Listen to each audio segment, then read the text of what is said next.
वजीर कबायली बहबूद सत्यावती राठौड़ ने वाजे किया कि बैरम में स्टील फैक्ट्री का क़याम मुमकिन न होने से मुतालिक मरकजी वजीर किशन रेड्डी के बयान की वो मजम्मत करती हैं। उन्होंने कहा कि बैरम स्टील फैक्ट्री तेलंगाना और यहाँ के कबायलियों का हक है।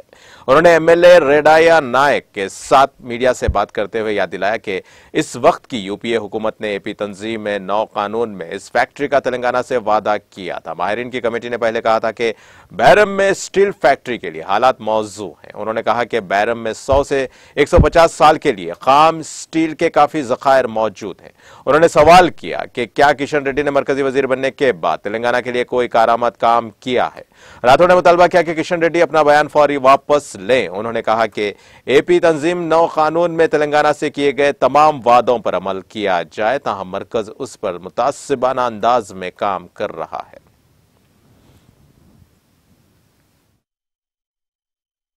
తెలంగాణకి ఇచ్చిన హామీలు నెరవేర్చకుంటే తెలంగాణలో బీజేపీకి పుట్టగతులు ఉండవు, తిరిగే పరిస్థితి ఉండదు. ఒక్కసారి ఆలోచించుకోమని చెప్పి ఈ తిరుగుబాటు మొదలు కాకముందే మీ నిర్ణయాలు సమీక్షించుకోమని చెప్పి మేము డిమాండ్ చేస్తున్నాం. మేమే స్వయంగా ఆ ప్రాంతంలో పుట్టిన బిడ్డలుగా మేము తప్పకుండా కేంద్ర టీంని మేము తీసుకెళ్తాం, మీకు నిరూపిస్తాం.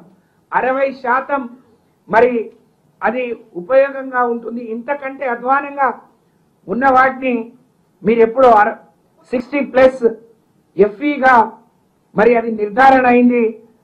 అది జియోలాజికల్ సర్వే ఆఫ్ ఇండియా కూడా మైనింగ్ శాఖకు నివేదిక ఇచ్చింది. ఇక్కడ